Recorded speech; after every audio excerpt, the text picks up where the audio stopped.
सहना भवतु सहनौ भुनक्तु सह वीर्यं करवावहै तेजस्विनावधीतमस्तु मा विद्विषावहै। ओम शांति शांति शांतिः। हरिः ओम श्री गुरुभ्यो नमः। हरिः ओम। ओम श्री मात्रे नमः। ఓకే, సో మనము ఇవాళ తటిల్లతా సమరుచి షట్చక్రోపరి సంస్థిత మహాశక్తి కుండలిని బిసతంతు తనియసి, అట్లీస్ట్ ఇక్కడ వరకు నామాలు చెప్పుకుంటే మనం మొదలుపెట్టి ఒక ఐ థింక్ 2-3 సెషన్స్ నుంచి చెప్పుకుంటున్నామేమో కుండలినికి సంబంధించిన సూక్ష్మ విద్య అదంతా తెలుసుకుంటూ వస్తున్నాము. So hopefully will complete those నామాస్. ఇవాళ మనం కంప్లీట్ చేసాము, కానీ మళ్ళీ ఇంకా కుండలినికి సంబంధించిన ఈ షట్చక్రాలకి సంబంధించినవి అన్నీ మళ్ళీ మనకు వస్తాయి. మనం ఇంకా కొంచెం మాట్లాడుకుంటాము. But let us see what తటిల్లతా సమరుచి అనే నామానికి అర్థం చూద్దాం. అది అష్టాక్షరి శ్రీ తటిల్లతా సమరుచ్యై నమః. ఇది తటిత్ అంటే మెరుపు, తటిల్లత అంటే మెరుపు తీగ. సో తటిల్లతా సమరుచి అంటే సమానమైన కాంతి కలది అని. తటిత్ సౌదామిన్యేవ లతావల్లి తయా సమరుచి కాంతి యస్యాహ సా అనేది డెఫినేషన్ అన్నమాట. అంటే తటిత్ సౌదామిని అంటే ఆ మెరుపు తీగ, లతావల్లి అంటే అది తీగ, మెరుపు తీగలాగా సమానమైన కాంతి కలది అనేది ఈ మీనింగ్ అన్నమాట. సో మనము అమ్మవారు ఫస్ట్ చిదగ్నికుండంలోంచి ఆవిర్భవించినప్పుడు ఫస్ట్ ఒక జ్యోతి రూపంలో వచ్చింది అని చెప్పుకున్నాం మనం. ఓకే, ఫస్ట్ జ్యోతే వచ్చింది. ఆ తర్వాత నెమ్మదిగా ఆ జ్యోతి నుంచి చిన్న డెఫినేషన్ లాగా వచ్చి చతుర్భుజాలు కనిపించి ఇక అలా అలా సాకార రూపం ప్రతిష్ఠితమైంది. బట్ ఫస్ట్ అమ్మ ఎలా వచ్చిందంటే ఒక జ్యోతి పుంజంలాగే గోచరించింది మనకి. శివుడు లింగోద్భవం జరిగినప్పుడు కూడా అంతే, జ్యోతి రూపంగానే ఫస్ట్ ఆవిర్భవించాడనమాట.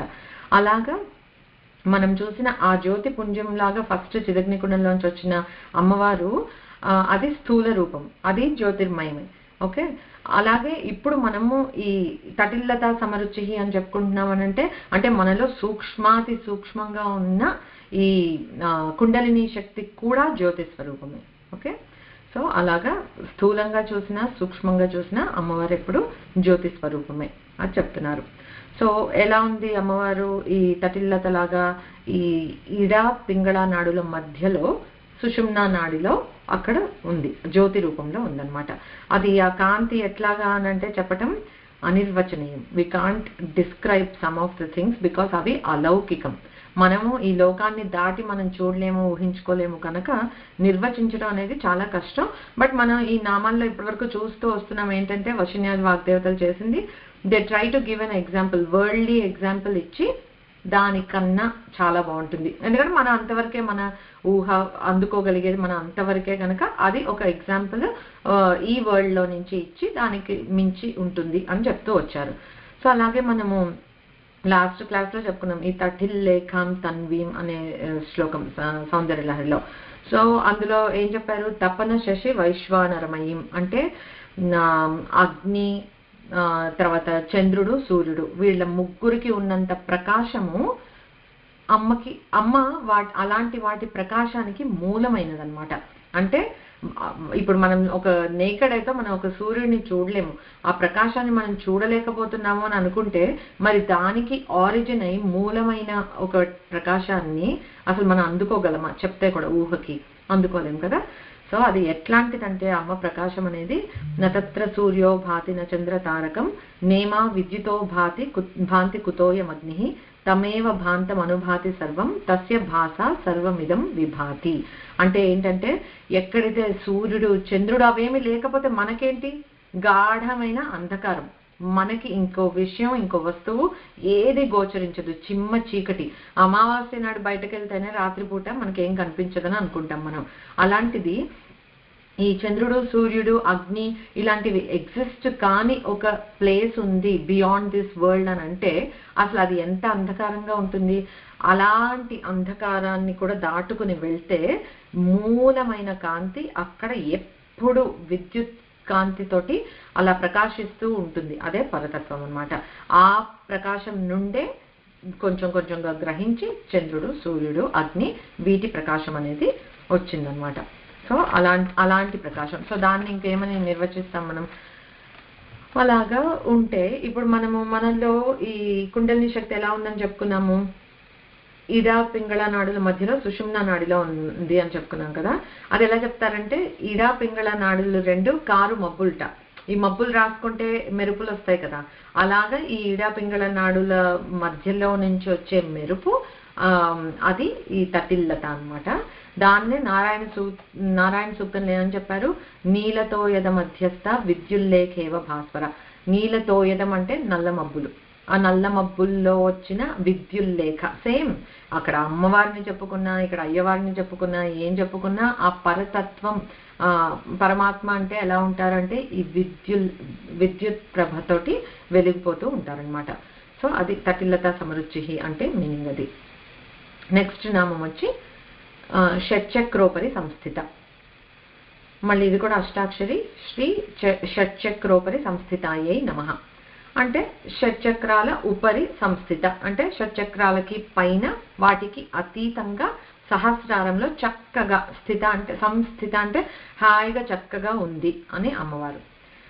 శంపాలతా సవర్ణం సంపాదయితుం భవజ్వర చికిత్సాం లింపామి మనసి కించన కంపాతటరోహి సిద్ధ భైషజ్యం అని చెప్పారు మూకకవి. అంటే ఈ శంపాలత అంటే మళ్ళీ మెరుపు తీగ. అంటే రకరకాలుగా ఎలా వర్ణించారు. అదే ఇప్పుడు అమ్మని ఎన్నిసార్లుగా చెప్పుకున్నా అదే మెరుపు, అమ్మ ప్రకాశవంతమైనది అని చెప్తున్నారు. సో ఇక్కడ ఏం చెప్పారంటే అది ఎట్లాంటి మెరుపు తీగ అంటే, ఆ మెరుపు తీగల కాంతి గల అమ్మ నువ్వు ఒక ఔషధీలతవి. ఎట్లాంటి ఔషధీలత అమ్మవారు ఇక్కడ? భవజ్వర చికిత్సాం, భవరోగాన్ని మాయం చేసి, అంటే మనకి ఇంకా మళ్ళీ జన్మ మృత్యు అనే ఈ సైకిల్ నుంచి మనల్ని బయటపడేస్తుంది, భవరోగం నుంచి విముక్తి కల్పిస్తుంది. ఎలా? లింపామి మనసి కించన.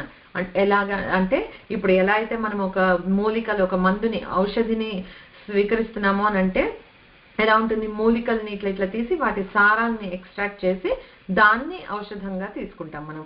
సో ఇక్కడ ఏం చెప్తున్నారనంటే అలాగే లింపామి మనసి కించిన, ఆ మనసులో సాధనతోటి మనం ఆ సారాన్ని, ఈ అమ్మవారిని మనం అలాగా ఆ తటిల్లత స్వరూపంగా మనలో భావించి దాని సారాన్ని మనం గ్రహించగలిగితే కనుక మన భవజ్వర చికిత్స జరుగుతుంది. అంటే ఈ భవరోగాల నుండి ఇంకా దాటిచ్చి మరో జన్మ లేకుండా సేవిస్తుంది.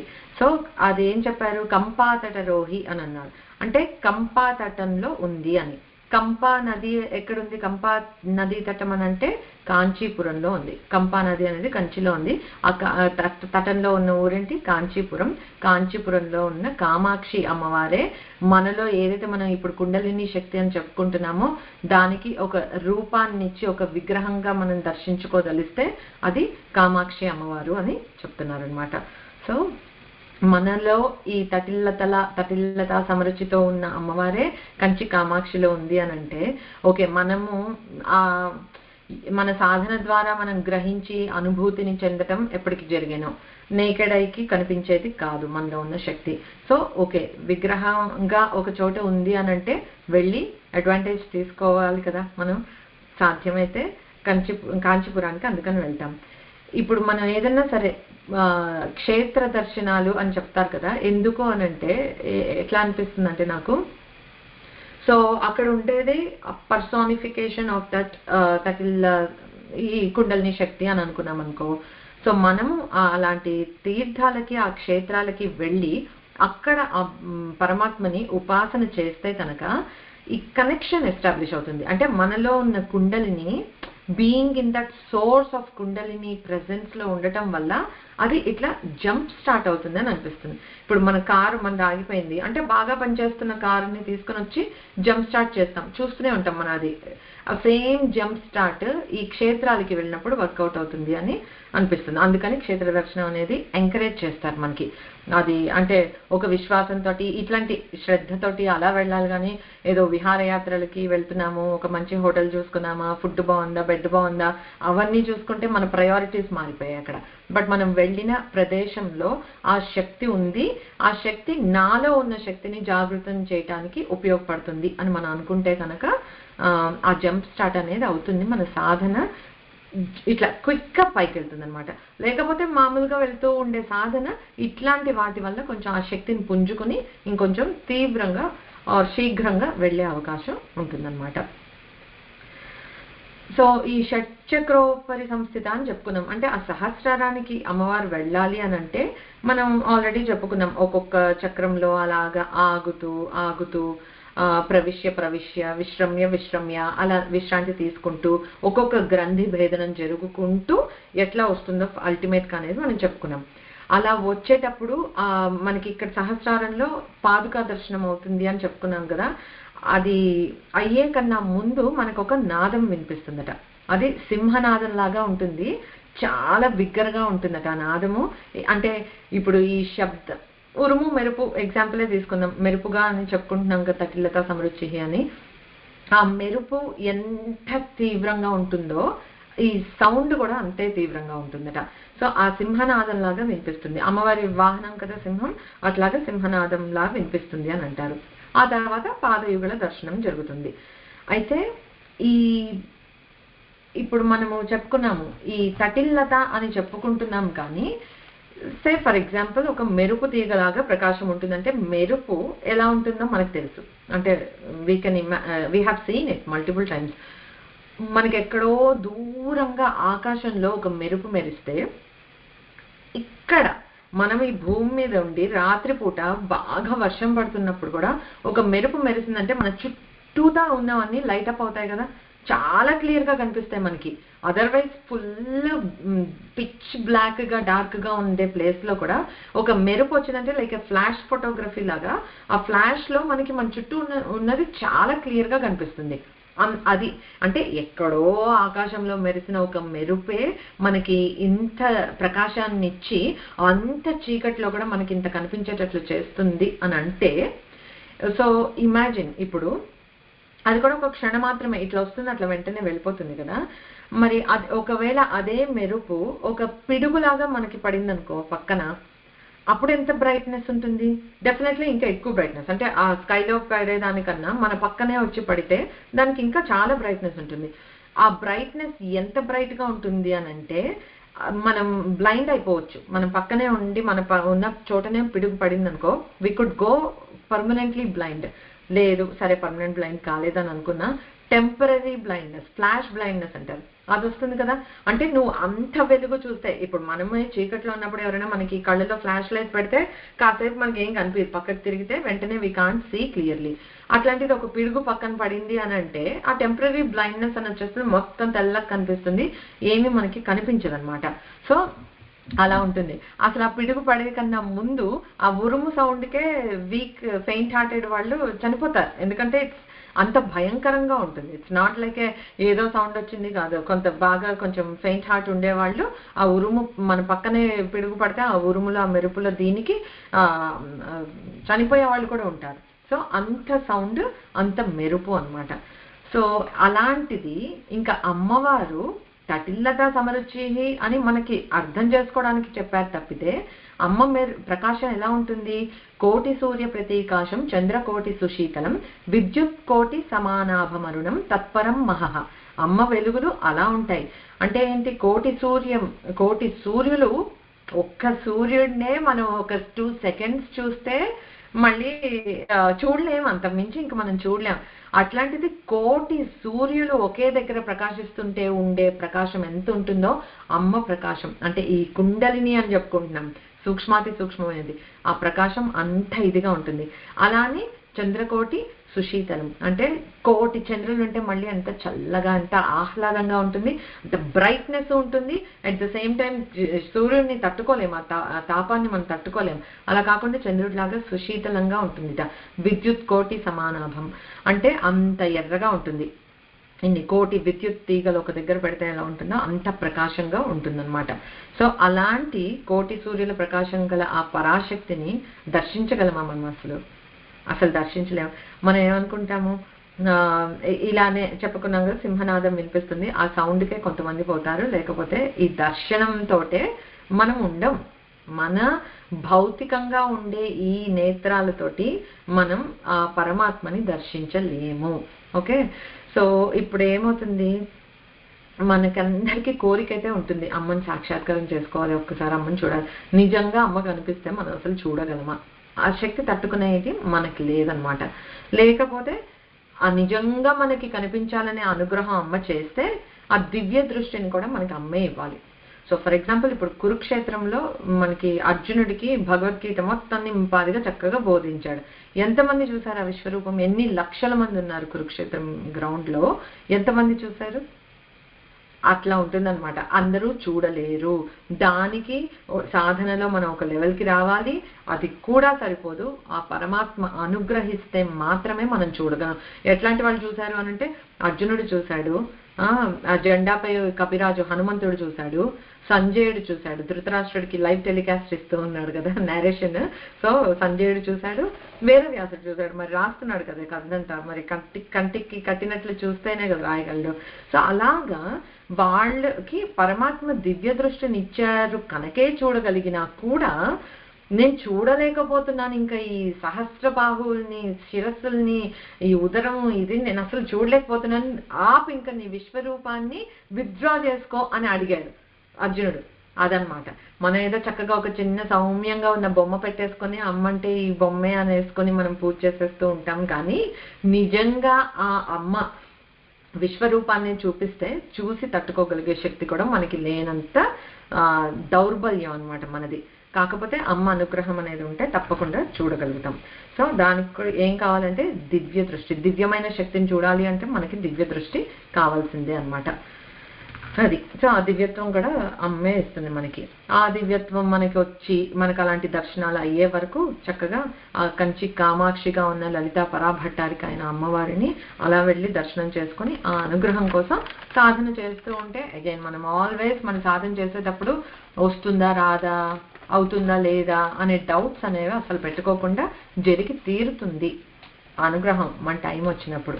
ఫస్ట్ ఆ యోగ్యతని మనం సంపాదించుకోవాలి. ఎట్లా? మన బిహేవియర్ తోటి, మన సాధన ఉపాసనతోటి, వాటన్నిటితోటి సదాచారంతో చేసుకుంటూ ఉంటే అనుగ్రహం అనేది తప్పకుండా వస్తుంది. ఎన్నో ఎగ్జాంపుల్స్ ఉన్నాయి మనకు అలా తెలుసుకోవడానికి కూడా. మనము ఈ కుండల్ని సాధన చేరుకొని ఈ సహస్రారానికి చేరుకునే వరకు ఒక్కొక్క చక్రంలో ఒక్కొక్క దేవతా రూపాన్ని దర్శిస్తూ చివరికి సహస్రదళానికి ఈ సహస్రదళంలో షట్చక్రోపరి సంస్థిత అయిన అమ్మవారిని ఆ సహస్రదళ పద్మంపై సహస్రారాంబుజారూఢ అయిన అమ్మవారి దర్శనం మనకు అప్పుడు అవుతుందని చెప్పుకున్నాం. అలాగా ఒక్కొక్క ఇది చక్రాన్ని దాటుతూ ఉండేటప్పుడు మనం ఒక్కొక్క స్థితిని కూడా దాటుతూ ఉంటామట. ఓకే, ఆ స్థితిని ఎట్లా పోల్చారు అని అంటే, ఊర్ధ్వ లోకాలు ఏవైతే ఉంటాయి కదా, ఇప్పుడు మనకి కుండలిని అధోముఖంగా ఉంటుంది, జాగృతం అయినప్పుడు ఊర్ధ్వముఖంగా వెళ్తూ ఉంటుంది కదా. ఆ వెళ్తూ ఉండేటప్పుడు ఒక్కొక్క స్థితి that we experience is similar to one of the లోకాస్. ఇప్పుడు ఎలా అంటే, మనము నిజంగానే 14 భువనాలు ఉన్నాయా, మనం ఉన్న చోట ఈ లోకం ఉందా, ఆ లోకం ఉందా అంటే దానికి ఈ ఆన్సర్ ఏంటి అని అంటే, అన్ని మనలోనే ఉన్నాయి. లోకము అని అంటే ఎవరి లోకం వాడిది అని అంటే ఏంటి, ఎవరున్న స్థితి వాళ్ళది అన్నట్లు. సో అలాంటి స్థితులు మనకి ఇక్కడ ఉన్నాయి. ఎట్లా ఉన్నాయి? ఫర్ ఎగ్జాంపుల్ అని అంటే, ఇప్పుడు మూలాధారంలో భూలోక స్థితి. ఓకే, అదే అడుగున స్టార్ట్ అవుతుంది కనుక అది భూలోకం. అంటే ఎట్లా భూలోకంలో ఎవరు ఉంటారు? మానవులు, జంతువులు. మనది అదే కదా స్థాయి, పశుప్రాయంగానే కదా మనం ఉంటున్నాం ఇప్పుడు. So that is where we all are. మూలాధారంలో భూలోకంలో అక్కడే ఉన్నాం. అందుకే అదే స్థితిలో ఉంటాం. అదే నిజమని నమ్ముతూ ఉంటాం. వాటికి ఆ పాశబద్ధులమై ఏదేదో చేస్తూ ఉంటాము. రాగద్వేషాలు, ద హోల్ కర్మలు, దానివల్ల కర్మ ఫలితాలు, జన్మలు, పరంపర సాగుతూనే ఉంటుంది. సో అది మనం ఉన్న స్థితి. ఇక్కడి నుంచి పైకి వెళ్తూ ఉంటేట స్వాధిష్టానంలో భువర్లోకం. ఈ భువర్లోకం అంటే ఏంటి? సిద్ధులు, గంధర్వులు, తర్వాత భూత ప్రేత పిశాచాలు, గ్రహాలు, పితృదేవతలు, వీళ్ళందరూ ఉండే plane. Let's call them plane లాగా అనుకుంటే, అంటే ఫిజికల్ గా చెప్పాలంటే ఒక ప్లేన్, అందులో వీళ్ళు ఉంటారు మనకి. అంటే ఆ స్థితిలో ఈ గంధర్వులు, సిద్ధులు, వీళ్ళకు ఉండే శక్తులు లాంటివి మనకు కూడా వస్తాయన్నమాట. That is what it is saying us. అంటే ఆ స్థితిలో ఉన్నప్పుడు వాళ్ళలాగా మనం కూడా కొన్ని శక్తుల్ని పొందే అవకాశం ఉంటుంది. తర్వాత మణిపూరం దగ్గరకు వచ్చేటప్పటికి ఇక్కడ ఇంద్రుడు, ఇతర దేవతలు అందరూ ఉంటారు. ఇది సువర్లోకం. ఆ సువర్లోకం అంటే స్వర్గలోకం. సో అంటే ఆ దేవతల సమానమైన కెపాసిటీ ఎక్కడొస్తుంది? మణిపూర చక్రం దగ్గరికి వచ్చేటప్పటికే వచ్చేస్తుంది. అంటే దానికన్నా పైన ఇంకేమున్నాయి అది కదా మనం తెలుసుకోవాల్సింది. మనం అప్ప స్వర్గానికి వెళ్ళాలి, చచ్చి స్వర్గానికి వెళ్తే, చచ్చి స్వర్గానికి వెళ్తే ఎంతసేపు మనకి స్వర్గం దగ్గరే ఆగిపోతాం తప్పితే పైన ఇంకా ఏమున్నాయి? అనాహతం వరకు మనం వెళ్ళగలిగితే కుండలిని అది మహర్లోకం అంటారు. అంటే ఇక్కడ ఎవరున్నారు? మహర్షులు, జ్ఞానులు. సో జ్ఞానం సంపాదించుకోవటం ఈజ్ మోర్ ఇంపార్టెంట్. స్వర్గలోకం అక్కర్లే మనకి. అందుకే జ్ఞానాదేవ కైవల్యం అని అంటారు. ఇప్పుడు స్వర్గలోకంలో ఏంటి? మనకి we go with the balance. ఆ బ్యాలెన్స్ ఉన్నంత వరకు, ఆ పుణ్యాల బ్యాలెన్స్ ఉన్నంత వరకు స్వర్గంలో ఉంటాం. బ్యాలెన్స్ అయిపోతే వచ్చేస్తాం మళ్ళీ మత్స్యలోకానికి, అంటే మనుషులుగా పుట్టేస్తాం. మళ్ళీ సేమ్ జంజాటాలే రిపీట్ అవుతూ ఉంటాయి. అందుకని ఇప్పుడు ఈ అనాహతానికి వస్తే అక్కడ జ్ఞానులు ఉన్నారట, అది మహర్లోకం. విశుద్ధి చక్రానికి వరకు వస్తే అక్కడ దాన్ని జనలోకం అంటారు. ఇక్కడ ఎలాంటి వాళ్ళు ఉంటారంటే సప్త ఋషులు, బ్రహ్మపుత్రులు, అంటే సనక సనందనాది మునులు, అలాంటి వాళ్ళు ఉంటారు. అంటే ఆ లెవెల్కి వెళ్ళగలుగుతాం. అంటే ఏంటి? మన అద్వైతానికి దగ్గరగా వెళ్ళిపోతున్నాం. ఇంకా దెర్ ఇస్ నో డిఫరెన్స్. ఆ లెవెల్కి వెళ్తామన్నమాట విశుద్ధి చక్రానికి వస్తే. తర్వాత ఆజ్ఞాచక్రం. ఆజ్ఞాచక్రం అంటే అది తపోలోకం. అక్కడ ఏంటంటే తపస్కులు, అంటే తపస్సు చూడు ఎంత మించిందో. ఈ జ్ఞానం అంతా అయిపోయిన తర్వాత ఏంటది? జ్ఞానం నీకు అద్వైతాన్ని బోధిస్తోంది, పరమాత్మకి నీకు ఉన్న అభేదాన్ని చెప్తోంది కదా. ఈ తపస్సు అనేటప్పటికి ఏమైందంటే అది ఇంకొక రకమైన సమాధి స్థితి. Like you are with that oneness. ఇప్పుడు అద్వైతం అని తెలుసుకొని స్టిల్ సెపరేట్గా ఉండటం కాదు. ఈ తపస్సుకు వచ్చేటప్పటికి అంతర్ముఖంగా అయిపోయి మనలో ఉన్న ఆ పరమాత్మతోటి ఏకం అయిపోయారనమాట వాళ్ళు. సో ఆ అనుభూతికి వచ్చింది ఇక్కడ. అక్కడ అలాంటి తపస్కులు ఉంటారట. ఆ తపస్కులకు ఉండే స్థితి మనకి లభిస్తుంది ఎప్పుడు? కుండలిని ఆజ్ఞాచక్రం వరకు వచ్చినప్పుడు. అదే తపోలోకం అంటే. లాస్ట్ది సత్యలోకం. అది అంటే సహస్రారానికి చేరేటప్పుడు. సత్యలోకం అంటే ఏంటి? దాన్నే బ్రహ్మలోకం అని అంటారు. అదే విష్ణు భక్తులకి వైకుంఠం అన్నా, కైలాసం అన్నా, లేకపోతే మణిద్వీపం అన్నా, ఏదన్నా ఇంక ఇదే అల్టిమేట్ అబోర్డ్ అని అంటే కనుక ఇంకా అదనమాట. సో మనకి అలా షట్చక్రాలతోటి అలైన్మెంట్ అంటే ఈ స్థితులతోటి ఉండి ఊర్ధ్వలోకాలు, ఊర్ధ్వ స్థితులని ఎట్లా పొందగలుగుతాము అనేది అది సమ్ ఎక్స్ప్లెనేషన్.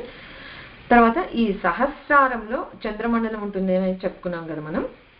అది సుధా సముద్రం. అక్కడ అమ్మవారు ఉంది అంటే అక్కడే చింతామణి గృహంలో అమ్మవారు ఉంది అని. పంచబ్రహ్మాసనం మీద సదాశివ పర్యంకై అక్కడ అమ్మవారు ఉందన్నమాట. సో అంటే ఇప్పుడు షట్చక్రోపరి సంస్థిత అంటే మనం ఏం చెప్పుకుంటాం? ఆ పాదదర్శనం, ఆ నాదం వినిపించింది, పాదదర్శనం అయిన తర్వాత అక్కడ ఆ సహస్ర కమల దళాలు ఉన్న కమలంలో అమ్మవారు ఎలా కూర్చుంది అంటే ఆ చింతామణి గృహంలో అలాగా పంచబ్రహ్మాసనం మీద సదాశివ పర్యంకంపై కూర్చుని ఉంది. ఆ పంచబ్రహ్మాలు ఎందుకు అలా మంచం కోళ్ళయ్యారు అది నెక్స్ట్ ఇంకో నామం వస్తుంది, అప్పుడు డీటెయిల్గా చూద్దాము.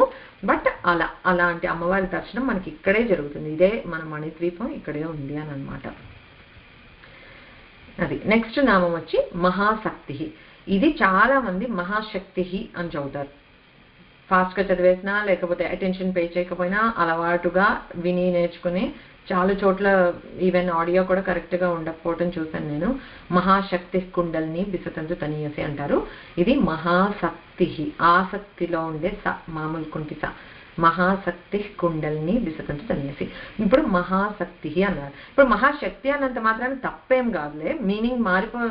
కానీ ఈ కాంటెక్స్ట్ లో ఫిట్ ఇన్ అవ్వదు. We are talking about కుండల్ని.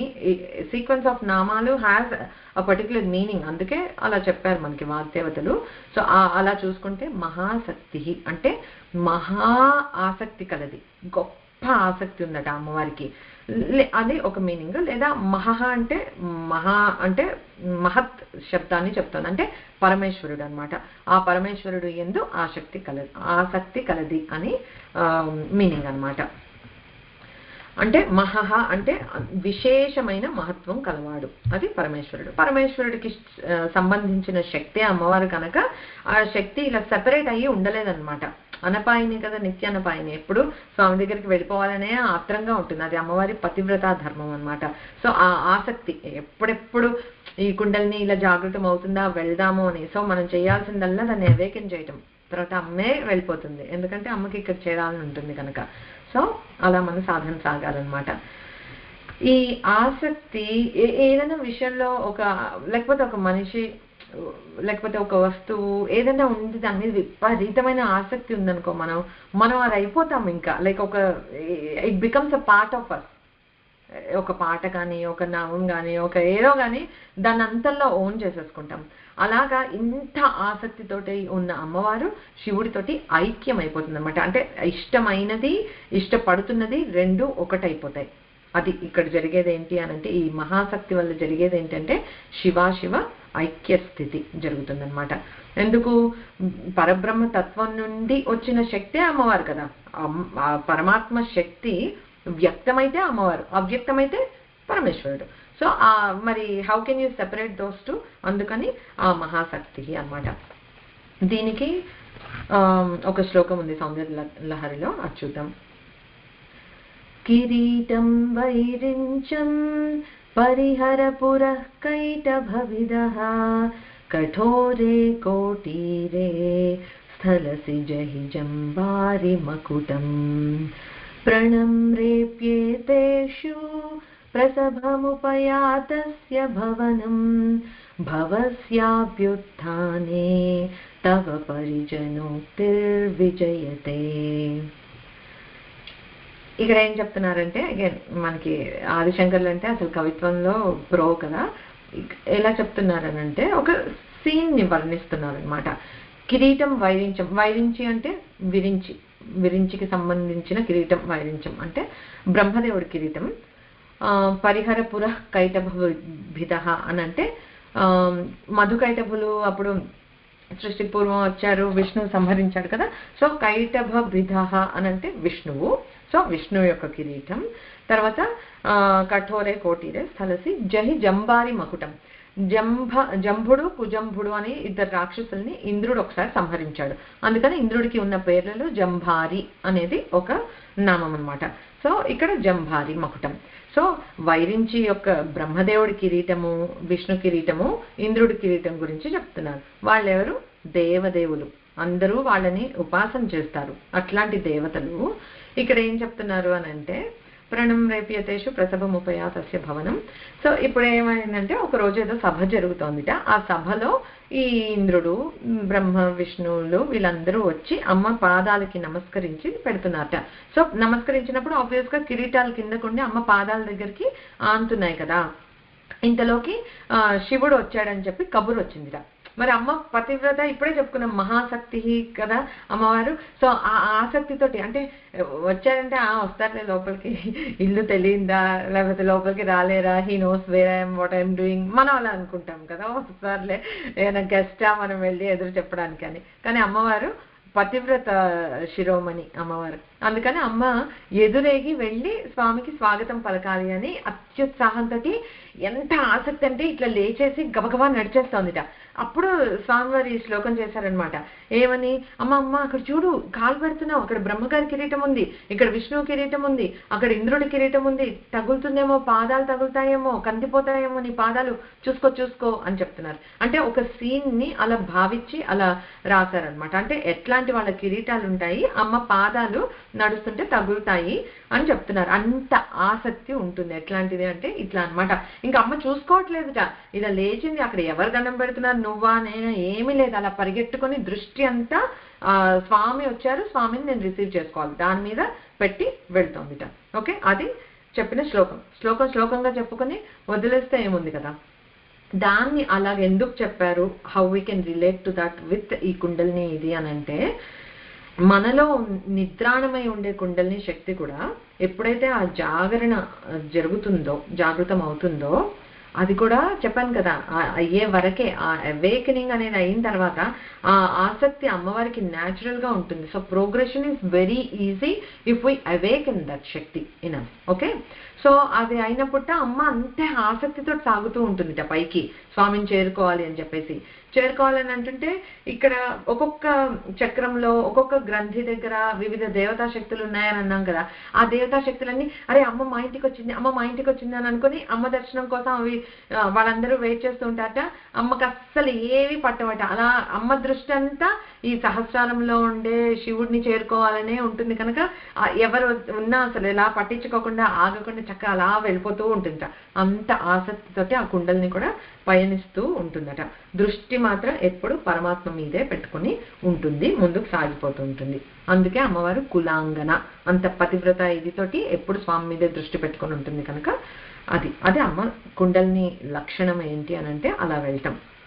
Okay, so దీనికి అనదర్ అప్లికేషన్ ఆర్ అన్వయం ఇంకోటి మనం ఎలా తీసుకోవచ్చు అని అంటే, ఇలా చెప్పుకున్నాం కదా, ఈ సాధకులుగా మనం ఒక ఉపాసన చేస్తున్నాం, కుండల్ని సాధన చేస్తూ ఉంటే ఈ ఓకే జాగృతమైంది, ఈ షట్చక్రాలని దాటుకుంటూ ఒక్కొక్క గ్రంథి భేదనం జరుగుతూ సహస్రారానికి వచ్చే దారిలో ఇందాక చెప్పినట్లు ఒక్కొక్క చోట ఒక్కొక్క స్థితి వస్తుంది. ఆ స్థితితో పాటు ఒక్కొక్క శక్తులు వస్తాయి మనకి.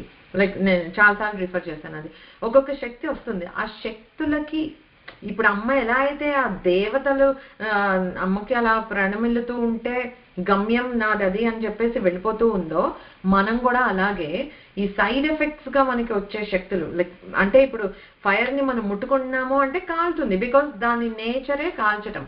ఓకే, సో అలాగే ఇలాగ మనం ఒక కుండల్ని ప్రస్థానం అవుతోంది అని అంటే దాని nature is to give us all these శక్తిస్.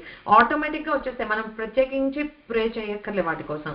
కాకపోతే అట్లాగా ఆటోమేటిక్ గా వచ్చేసిన శక్తులకి మనం కానీ టెంప్ట్ అయ్యి కాస్త ఇటు అటు తిరిగామా అంతే, అయిపోయింది, అక్కడితోటి ప్రయాణం ఆగిపోయింది అనమాట.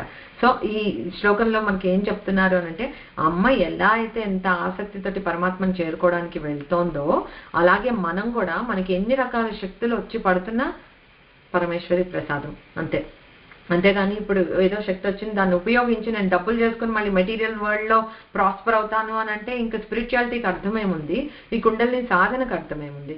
సో అదంతా కాదనమాట. సో మనం ఏం చేస్తామంటే ఇలాగ వచ్చే శక్తుల్ని ఏమిటిని గ్రహించకుండా వాటితోటి డీవియేట్ అయిపోకుండా మన దృష్టి ఎప్పుడు పరమాత్మను చేరుకోవటమే అనే గమ్యం మీద పెట్టుకుని సాధన చేస్తూ వెళ్తూ ఉంటే అలాంటి ఆసక్తి మనకు కూడా ఉండాలన్నమాట.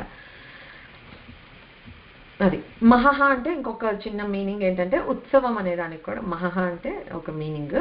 సో ఉత్సవాలు, యజ్ఞాలు, హోమాలు, పారాయణలు ఇలాంటివన్నీ అంటే కూడా ఆసక్తి కలది అమ్మవారికి. సో షీ లైక్ ఇట్ అనమాట. ఇవన్నీ ఉపాసన ఇలా ఇన్ని విధాలుగా చేస్తే కూడా, అందుకే నామపారాయణ ప్రీత అని అంటారు కదా, నామపారాయణ చేస్తే కూడా చక్కగా హ్యాపీగా ఫీల్ అవుతుందిట. పరమేశ్వరుణ్ణి మనం ధ్యానిస్తూ ఉంటే అమ్మవారు ఏంటి ఇలా సాధు సాధు అని సరస్వతీ దేవిని కూడా అంటే ఆ ఆస్వాదించే శక్తి అమ్మలో ఉందన్నమాట. సో ఆ ఆసక్తి అనేది ఉంది. అరే ఇంత చిన్నపిల్లలు నా కోసం ఇంత శ్రమపడి ఇలా చేస్తున్నారా, అలా చేస్తున్నారా అని చక్కగా ఆసక్తిగా స్వీకరిస్తుంది మనం ఏది ఇచ్చినా కూడా. అది మహాశక్తి. నెక్స్ట్ నామం వచ్చి కుండలిని. ఇది ఇన్నాళ్ళుగా మనం మాట్లాడుకుంటూ ఉన్న శక్తి నామంగా ఇక్కడ వచ్చిందనమాట. శ్రీ కుండలిన్యై నమః, 4 అక్షరాల నామం. సో ఇప్పుడు మనం కులామృదైక రసిక నుండి మొదలు పెట్టుకుని కులామృదైక రసిక, కుల సంకేత పాలిని, కులాంగన, కులాంతస్థ, కౌళిని, కులయోగిని, అకుల సమయాంతస్థ, సమయాచార తత్పర, మూలాధారైక నిలయ, బ్రహ్మగ్రంథి విభేదిని, మణిపురాంతరుదిత, విష్ణుగ్రంథి విభేదిని, ఆజ్ఞాచక్రాంతరాలస్థ, రుద్రగ్రంథి విభేదిని, సహస్రారాంబుజారూఢ, సుధాసారాభివర్షిణి, తటిల్లతా సమరుచి, షట్చక్రోపరి సంస్థిత, మహాశక్తి కుండలిని బిసతంతు తనీయసి అనేది నెక్స్ట్ నామం. బట్ ఇక్కడ కుండల్ని ఇన్ని నామాలలో మనం అటు చేసి ఇటు చేసి వర్ణించుకుంటూ చెప్పుకుంటూ వచ్చిన ఆ శక్తి ఏదైతే ఉందో ఆ నామమే ఇది కుండలిని శక్తి అనమాట. సో పెద్ద మరీ అంత డీటెయిల్లోకి జంప్ చేయాల్సిన అవసరం కూడా లేదు, because I think by now you are pretty familiar. But కొంచెం చెప్పుకుందాం, ఇంతవరకు కవర్ చేయండి అని ఉంటే ట్రై చేద్దాం. భుజంగాకార రూపేణ మూలాధారం సమాశ్రిత శక్తి కుండలిని నామ బిసతంతు నిభాశుభ, మూలకందం ఫనాగ్రేణ దష్ట్వా కమలకందవత్, ముఖేన పుచ్చం సంగృహ్య బ్రహ్మరంధ్రం సమాశ్రిత అని వర్ణించారు ఒక శ్లోకంలో. భుజంగాకార రూపేణ, ఈ కుండలిని శక్తి అనేది ఎప్పుడు ఒక భుజంగం అంటే ఒక సర్పాకారంలో ఉంటుంది, పామాకారంలో ఉంటుంది అనమాట. ఎక్కడ ఉంటుంది? మూలాధారం సమాశ్రిత, అందరికి దట్స్ ద స్టార్టింగ్ పాయింట్, అందరికీ బై డిఫాల్ట్ అక్కడ ఉంటుందన్నమాట. ఎలా ఉంటుందంటే 3.5 చుట్లు చుట్టుకున్న పాములాగా ఉంటుంది అన్నాను, 3.5 చుట్లు. ఓకే, ముఖేన పుచ్చం సంగృహ్య అంటే నోటితోటి తోకని ఇట్లా కొరికి పట్టుకుని ఉంటుందట. That's the default state. నిద్రావస్థలో ఉంటుంది అందరికీ. అయితే దాని వాల్యూ ఏంటి, దాన్ని ఎట్లా అంటే దాని వినియోగం ఏంటి, అసలు దాని శక్తి ఏంటి అనేది మనం తెలియనంత వరకు అది అదే పొజిషన్లో ఉంటుంది. జన్మలు రావచ్చు, పోవచ్చు, ఆ కుండలిని శక్తి అలాగే నిద్రాణమైన స్థితిలోనే ఉంటుంది. ఇఫ్ మనకి వాల్యూ తెలిసి దానికి నేర్చుకుని సాధన చేసి తెలుసుకుని దాన్ని ఇంకా వృద్ధి చేసుకోవాలి అని చేయగలిగితే మాత్రం అది జాగృతమై ప్రోగ్రెస్ అయ్యే అవకాశం ఉంటుంది. లేకపోతే ఉంటుంది, whether you know it or not, whether you realise it or not, whether you accept it or not. కంటికి కనిపించట్లేదు కదా నేను నమ్మను అనే వాళ్ళలోనూ ఉంటుంది, నేను నమ్ముతాను శాస్త్రవాక్యం ప్రకారం నేను నమ్ముతాను నాలో ఉంది కుండలిని శక్తి అని మనం అనుకున్న మనలోనూ ఉంటుంది, నమ్మని వాళ్ళలోనూ ఉంటుంది. బట్ అది అందరిలోనే ఉంటుందన్నమాట. ఉండి సో ఎప్పుడైతే మనం అది జాగృతం చెంది సుషుమ్న మార్గంలో చేరుకుంటుందో ఇక్కడికి, అప్పుడే మనకి కైవల్యం సిద్ధిస్తుంది అనమాట. అంటే జీవన్ముక్తి అనేది జరుగుతుంది. అలాగా ప్రతి ఇండివిజువల్లో మన అందరిలో ఉండేదాన్ని వ్యష్టి కుండలిని అంటారు. అంటే ఇండివిజువల్ లెవెల్లో ఉండే కుండలిని శక్తిని వ్యష్టి కుండలిని అని అంటారు. అసలు మన ఒక మనుషులుగా మనం ఒక రూపం తీసుకునే ముందే అసలు స్పర్మ్స్ నే మనం ఒక జూమ్ చేసి చూస్తే అవి కూడా సర్పాకారంలోనే ఉంటాయి కదా, చిన్న తోక ఉంటుంది సర్పాకారంలో. సో ఒక ఈ అంటే శుక్ర కణాలు అని అంటారు అనుకుంటే తెలుగులో. సో అవి కూడా సర్పాకారంలో ఉంటాయి. అంటే ఒక జన్మకి జీవానికి కావాల్సిన ఇవి దగ్గర నుంచి సర్పాకారంలో ఉన్నాయి. సో ఈ మళ్ళీ మనకి చెప్తారు ఈ కుండలిని వలయాకారంలో ఉంటుంది కనుక వల్లి అని అంటారు. ఓకే, వల్లి అంటే వలయాకారంలో ఉండేదాన్ని వల్లి అని అంటారు. ఈ శక్తికి అధిపతి సుబ్రహ్మణ్యేశ్వరుడు, వల్లీనాథుడు. అంటే ఈ సర్పంలాగా ఉంది అంటే సర్పాకారంలో మనం ఎంతమంది సుబ్రహ్మణ్య స్వామిని ఆరాధన ఎక్కువగా జరిగేది సర్పాకారంలోనే కదా. That's nothing but kundalini. Okay, ఇప్పుడు అది సో ఈ వ్యష్టి కుండలిని అంటే మనందరిలో ఇండివిజువల్ గా ఉండే ఈ కుండలినికి అధిపతి ఎవరు అని అంటే కుమారస్వామి. ఓకే, సో మనకి కుండలిని జాగృతం జరగాలి అంటే ఆయన అనుగ్రహం మనకు ఉండాలి అనమాట. బికాస్ హీ ఈస్ ద అధిపతి ఫర్ దట్. ఈ బ్రహ్మాండం మొత్తానికి కూడా ఏదైతే ఈ బ్రహ్మాండంలో ఉందో అదే పిండాండం అంటే మనలో ఉంటుంది. అది వ్యష్టి, ఇది సమిష్టి అంటారనమాట. సో ఆ బ్రహ్మాండానికి కూడా ఒక కుండలిని శక్తి ఉంటుంది. ఓకే, మనలో ఇండివిజువల్ గా మనందరికీ ఎలా ఉంటుందో మొత్తం బ్రహ్మాండానికి కలిపి ఉంటుంది. దాన్ని సమిష్టి కుండలిని అని అంటారు. దానికి అధిపతి ఆదిశేషువు. సో ఇప్పుడు ఆల్వేస్ డెపిక్టెడ్ విత్ సర్పం అనమాట. సో మనకి ఈ సర్పము ఈ కుండలిని అనే కాన్సెప్ట్ అర్థమైతే ఇప్పుడు మనకు అర్థమవుతుంది శివుడు ఆభరణంగా ఎందుకు పెట్టుకున్నాడు పాముల్ని, లేకపోతే విష్ణువు ఆదిశేషువు మీద ఎందుకు శయనించాలి, అట్లా విగిలిగా ఉండే దాని మీద ఎందుకు పడుకునేదేదో మంచి బెడ్ మీద పడుకోవచ్చు కదా, అట్లా కాదు కదా. నెక్స్ట్ యజ్ఞోపవితంగా వినాయకుడు ఎందుకు సర్పాన్ని వేసుకున్నాడు, ఎందుకంటే అది ఆ కుండలిని శక్తిని డినోట్ చేస్తోంది అది అనేది మనకి అర్థమవుతుంది అనమాట. ఇది గౌడపాదులు వారు ఈ కుండలిని వర్ణిస్తూ ఈ శక్తికి 3 అవస్థల్లో ఉంటుంది అని చెప్పారు. అదే ఎలా చెప్పారంటే కుమారి యన్మంద్రం ధ్వనతి చ తతో యోషిత పర కులం త్యక్త్వా రౌతి స్ఫుటతి చ మహాకాల భుజగి తతః పాతివ్రత్యం భజతి దహరాకాశ కమలే సుఖాసీనా యోష భవసి భవ సీతార్క రసిక. ఏం చెప్తున్నారనంటే 3 అవస్థల్లో ఉంటుందని చెప్తున్నారు. ఫస్ట్ ఏంటి అనంటే నిద్రావస్థ. అందరికీ తెలిసిందే, ఇప్పుడే చెప్పాను, అందరికీ డిఫాల్ట్ గా ఉండేది నిద్రావస్థ. So whether we feel it or not, it is in there but it is sleeping. Okay, తర్వాత అది దాన్ని మన సాధనతోటి జాగృతం చేస్తే మంద్రంగా సౌండ్ చేస్తూ అదిలాగా కుటిలంగా సర్పంలాగా పాకుతూ పైకెళ్తూ ప్రయాణం చేస్తుంది. దాన్ని ప్రయాణావస్థ అంటారు. సో ఒకటి నిద్రావస్థ, సెకండ్ది అవేకెన్ అయిన స్టేజ్ లో ప్రయాణం చేస్తోంది, అది సెకండ్ ప్రయాణావస్థ. థర్డ్ది వచ్చేసి అలా ఒక్కొక్క గ్రంథిని భేదించుకుంటూ ఆ ప్రయాణమై చివరికి ఈ షట్చక్రోపరి వెళ్ళి ఆ సహస్రారానికి చేరుకున్నప్పుడు అక్కడ సుఖావస్థలో ఉంటుందట. ఎక్కడ తతఃపాతివ్రత్యం భజతి దహరాకాశకమలే సుఖాసీనాయోష భవసి భవసీతార్క రసిక. అక్కడ చక్కగా సుఖావస్థలో తన పతి అయిన శివుడితోటి హాయిగా విహరిస్తూ చాలా హ్యాపీగా ఉంటుందట. సో 3 అవస్థలు, నిద్రావస్థ, ప్రయాణావస్థ, సుఖావస్థ. ఆ సుఖావస్థకి అలా చేర్చటం అంటే మనం అమ్మని అయ్యవారితో కలపాలి అని మనం అనుకోవాలి, అదే సాధన అవుతుంది అనమాట. దీనికే మూక కవి ఎలా చెప్పారంటే కుండలి కుమారి కుటిలే చండి చరాచర సవిత్రి చాముండే గుణిని గుహారిణి గుహ్యే గురుమూర్తే త్వాం నమామి కామాక్షి. ఇందాక చెప్పుకున్నాం కదా, కామాక్షి అమ్మవారు ఈ రూపమే, కుండలిని రూపమే అక్కడ శక్తి అక్కడ ఉంది అని చెప్పేసి. ఈ కుండలి అంటే ఏంటి? చుట్టు. ఈ వల్లి అంటే ఏదో ఆ చుట్లుని కుండలి అని అంటారనమాట. ఇప్పుడు జన్మ కుండలి అంటే కూడా అట్లాగే ఏదో చుట్లుగా వేస్తారు కదా, అలాగేమో. అయితే అలా చుట్లుకున్నట్లుగా ఉండేవట అంతకుముందు ఇయర్ రింగ్స్, వాటినే కుండలాలు అనేవాళ్ళు. గుర్తున్న కవచ కుండలాలు అంట. ఆ కుండలాలు అలాంటివి పెట్టుకునేవాళ్ళు అంతకుముందు. ఇలా ఇలా చుట్టినట్లు ఉంటుంది. సరే, ఈ కుండలిని శక్తి మనలో ఎలా వెళ్తుందని చెప్తున్నారు. కుమారి, కుండలి కుమారి కుటిలే, కుమారి లాగా అంటే నెమ్మదిగా, ఏమీ ఇట్లా గష్ లాగా వెళ్ళదు, చాలా స్లోగా వెళ్తుంది. ఆసక్తి ఉంది నిజమే, కానీ ఇట్స్ ఎ ప్రాసెస్ కదా.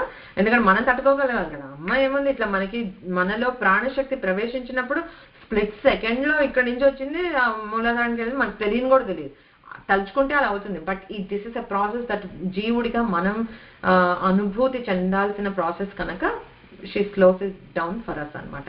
సో ఆ కుమారి లాగా అలాగా లేతగా ఉన్న చిన్న పిల్లలు ఎలా వయ్యారంగా నడుస్తుంటారు అలా నడుస్తూ వెళ్తోందిట. అలా వెళ్తోంది, కానీ ప్రచండంగా ఉంది. అగ్నితత్వం అని చెప్పుకున్నాం కదా మనం ఈ కుండలిని శక్తి. సో ప్రచండంగా ఉంది కనుక చండి. ఇలా ఒక్కొక్క గ్రంథిని భేదించుకుంటూ వెళ్తోంది కనుక చాముండే. చండి చరాచర చాముండే అని అన్నారు కదా. సో అలాగా సో ఇప్పుడు అంతకుముందు ఎలా ఉండేది, గుణిని గుహారిణి అని అన్నారు. అంటే అరణి అని అంటే ఏంటి, చిన్నప్పుడు అగ్నిని పుట్టించడం ఎలా చేస్తారంటే ఆ అరణిని మధించడం అని అంటారు. Okay, I think I recently saw it. ఇది ఇప్పుడు చాలా ఏళ్ల క్రితం మా తాతగారిది ఒక వీడియో అప్లోడ్ చేసింది మా పిన్ని. So I was looking at that అనమాట. అందులో మథనం అంటే ఎట్లా చేస్తారు, అగ్నిని ఎలా పుట్టిస్తారు అని అంటే అందులో ఆ వీడియోలో ఉందన్నమాట. అప్పుడు ఏదో నవగ్రహ ప్రతిష్ఠ చేశారు. సో అప్పుడు చూసి ఓహో ఇట్లా చేస్తారా అని అనుకున్నా. సో అట్లాగా ఈ గుణిని గుహారిని అని అంటే ఏంటంటే, గుహ అంటే గుప్తంగా గూఢంగా ఉందని అంటే ఆ అరణి మనలోనే ఉంది. మనం దాన్ని మధించి ఆ అగ్నిని ప్రజ్వలింప చేయాలి. ఎట్లా చేస్తాం మన అది మథనం అంటే ఇలా పట్టుకొని తిప్పేదేం లేదు. సాధన సాధన సాధన సాధన. మన మథనం అంటే ఏంటి అంటే సాధన చేయటం. ఆ సాధన చేయటం వల్ల ఆ అగ్ని ప్రజ్వరిల్లి అది జాగృతం అవుతుంది అనమాట. అది గురువు అనుగ్రహంతో అవుతుంది. అందుకే గురుమూర్తే త్వాం నమామి కామాక్షి అని. సో నువ్వే గురుమూర్తివైన నీకే నమస్కరిస్తున్నాను తల్లి అని అంటే చెప్పాను కదా. ఇప్పుడు మనం ఈ ఇంతటి ప్రపంచంలో మనకి ఎవరు గురువు అని మనం వెతుక్కునే కన్నా మనకంత క్యాపబిలిటీ ఎక్కడుంది? Like how do you judge if someone is the right గురువు ఫర్ యూ? చేయలేం కదా. అందుకని హాయిగా అమ్మవారికి శరణాగతి పెట్టేసి, అమ్మ నువ్వే అనుగ్రహించు, గురువుగా నేను నిన్నే భావిస్తున్నాను, నాకు రైట్ గురువుని నువ్వు పంపించు, మార్గదర్శకత్వం చేయించు అని దండం పెట్టుకుంటే చాలు. ఆ గురువు మనకి ఏ రూపంలో ఉన్నా అమ్మవారు ఇస్తుంది మనకి. అది కూడా గురువులు మనకి రకరకాల అవస్థల్లో ఒక్కో రకం గురువు కావాలి, అది అమ్మవారు మనకి చక్కగా తీరుస్తుంది. ఎప్పుడు నిన్నే నమస్కరించు. ఎందుకంటే అమ్మవారే కదా గురుమండల రూపిణి అని చెప్పుకుంటాం అమ్మవారిని. అంటే గురువులందరూ అమ్మ దగ్గర చూస్తుంటారు, నువ్వు వెళ్ళు, ఇప్పుడు ఈ టైంకి ఇది కావాలి, ఈ టైంకి నువ్వు కావాలి, ఇలాంటి గురువు కావాలి. ఒక్కొక్కసారి టైప్ ఆఫ్ గురువులు కూడా మనకి డిఫరెంట్ కావాలి ఒక్కొక్క ఫేజ్ ఆఫ్ లైఫ్లో. సో అలాగా అంతెందుకు మనం ఎందుకు ఆ కష్టాలు పడాలి, అదంతా అమ్మకే వదిలేసి నిశ్చింతంగా ఉంటే అమ్మే మనకి ఒక గురువుని అనుగ్రహిస్తుంది. ఆ గురువు అనుగ్రహ సిద్ధించాలి అని అంటే, కాకపోతే అడిగిన ప్రతి ఒక్కళ్ళకి ఇచ్చారు కదా, ఆ యోగ్యత మనకుందా అది మనం పెంపొందించుకుంటూ ఉంటే తప్పకుండా అమ్మ అనుగ్రహిస్తుంది అనమాట. 3.5 చుట్లకి ఇంకొక చిన్న కపుల్ ఆఫ్ ఎగ్జాంపుల్స్ ఎట్లా చెప్పారు అని అంటే, 3.5 అని అన్నారు. మళ్ళీ మనము ఈ కుండలిని శక్తి అగ్నితత్వం అని చెప్పుకున్నాం.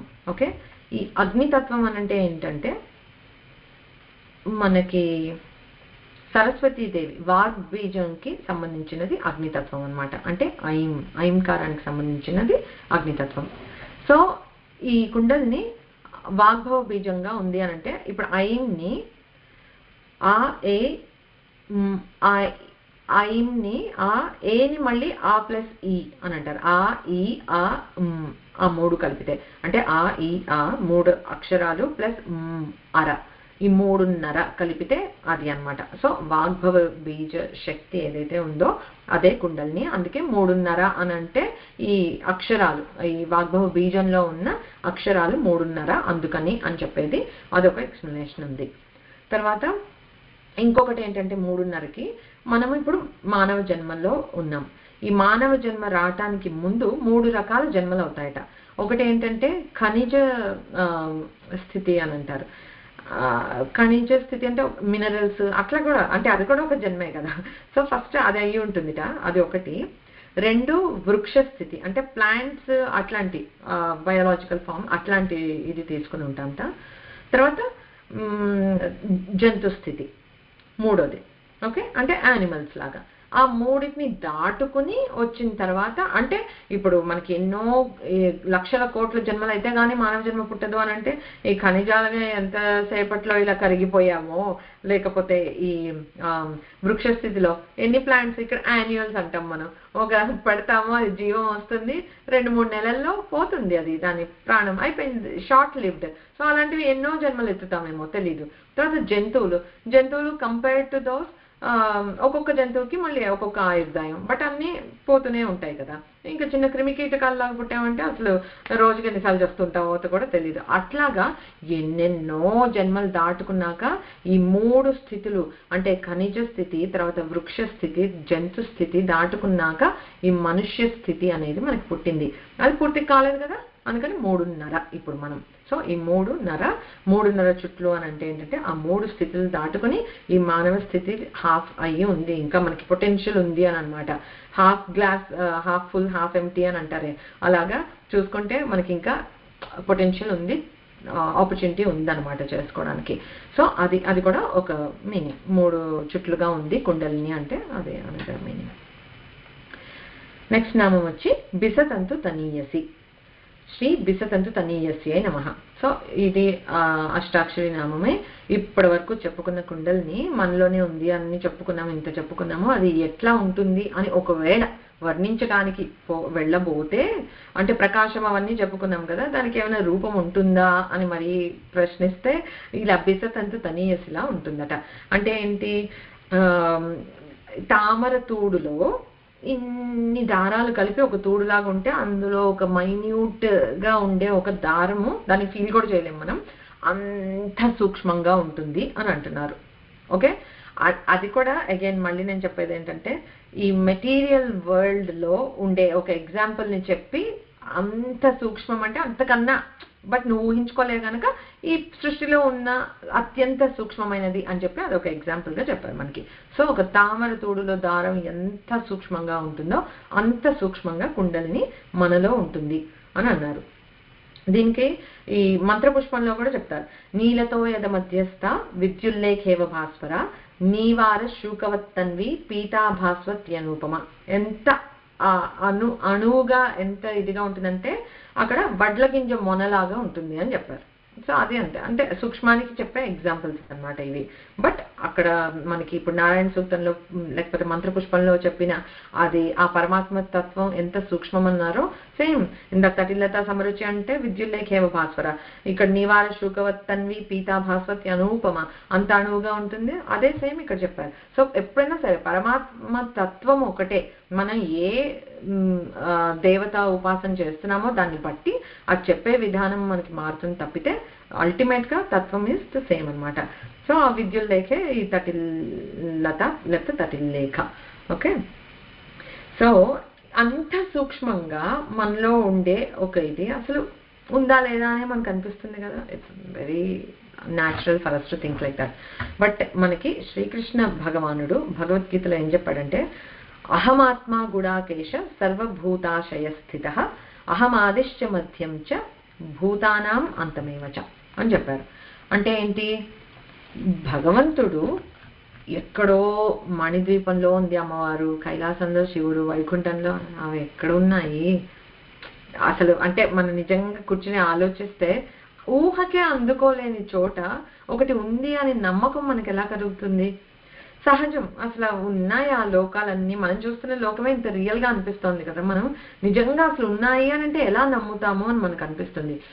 ఇంకా భగవత్ వాక్యానికి మనం ఇంకా ఇచ్చిన శ్రద్ధ విలువ ఏముంటుంది ఇంకా అలా క్వశ్చన్ చేసుకుంటే?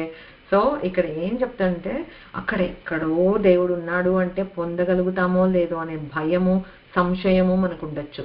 కానీ పరమాత్మ ఏం చెప్పాడు?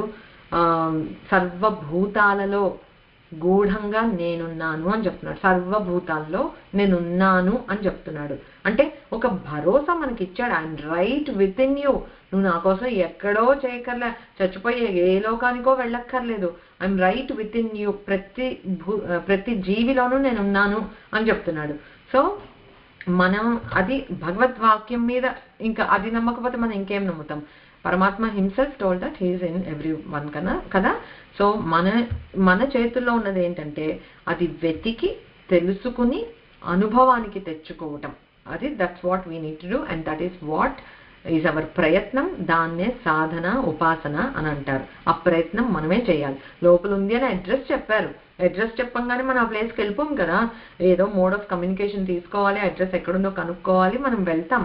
సిమిలర్లీ ఇక్కడ కూడా అంతే. మనకి అడ్రస్ తెలిసిపోయింది. దేవుడు మనలోనే ఉన్నాడు, ఈ కుండలిని శక్తి రూపంలో గూఢంగా ఉన్నాడు.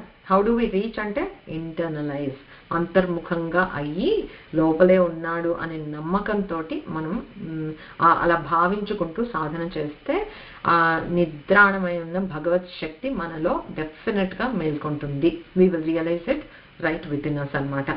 సో మనకి కాన్ఫిడెన్స్ ఏంటి? వీ కెన్ రీచ్ అని అంటే ఎక్కడో అన్రీచబుల్ ప్లేస్లో లేదు. It's right with in us. We can all reach it if we work for it అనమాట. అలాగే సో ఇక్కడతోటి 111 నామాలు అయ్యాయి మనకి. ఓకే. అండ్ కుండలిని గురించి చాలా నామాల్లో చెప్పుకున్నాం. యాక్చువల్గా స్థూలానికి చెప్పుకున్నాము, తర్వాత మంత్రానికి ఇంకా యాక్చువల్లీ తక్కువే చెప్పుకున్నాం. కానీ ఈ సూక్ష్మతమైన బిసతంత తనియస్లా ఉన్న కుండలిని శక్తి గురించి చాలా నామాలే డీటెయిల్డ్గా చెప్పుకున్నాము. సో 111 నామాలు ఇక్కడతోటి అయినట్లు అనమాట. అయితే ఇక్కడ వరకు ఈ 111 నామాల వరకు ఉండేదాన్ని మూల గ్రంథం అని అంటారు. ఓకే. ఈ మూల గ్రంథం ఎట్లా? ఇప్పుడు సహస్రనామాలు రోజు చదువుకునే టైం లేదు అని అంటే కనీసం ఇక్కడ వరకు చదువుకుని ఆపినా కూడా పర్వాలేదు. Okay. So that is something that we can do. ఇక్కడి నుంచి చెప్పుకోబోయే నామాలన్నిటినీ కలిపి భాష్య గ్రంథం అంటారు. ఓకే. మూల గ్రంథం, భాష్య గ్రంథం అంటే ఇంకిక్కడి నుంచి ఏంటంటే మీకు అసలు అమ్మవారి తత్వం ఏంటో చెప్పేశారు. స్థూల రూపం చెప్పేశారు, మంత్ర రూపం చెప్పేశారు, కుండలిని రూపం చెప్పేశారు, అయిపోయింది. Like what ever you need to know about అమ్మవారు, యూ నో ఇట్ ఆల్రెడీ కదా. యాక్చువల్గా ఆలోచిస్తే అన్నీ చెప్పుకున్నాం. ఇప్పుడు ఇంకా ఇన్ని మిగతా నామాల్లో ఏం చెప్పుకుంటామబ్బా అని అనిపిస్తుందేమో. దాన్ని అందుకే భాష్య గ్రంథం అన్నారు. అంటే ఇంకా మోర్ అమ్మవారి చరిత్ర, అమ్మవారి లీలలు, అమ్మవారి ఉపాసన చేసిన వాళ్ళు, ఉపాసన ఎలా చేయాలి, అమ్మ తత్వం ఏంటి అని ఇంకా విపులంగా చెప్పుకోవడం అనమాట. అందుకని ఈ 11 నామాలకి అవన్నీ భాష్యం చెప్పినట్లే. సో టిపికల్గా ఎలా ఉంటుందంటే లలితా సహస్రనామంలో ఒక నామం చదువుకుంటూ మనకు ఒక క్వశ్చన్ వస్తే దాని ఆన్సర్ ఇంకో నామం చెప్తుంది. It's always like that. అందుకే భాష్యం కూడా బయట ఎక్కడో వెతకక్కర్లేదు, ఇందులోనే ఉంటుంది అని అంటారనమాట. That is why it is called భాష్య గ్రంథం. సో అవన్నీ ఈ విశేషాలన్నీ గోయింగ్ ఫార్వర్డ్ ఇంకా తెలుసుకుందాము.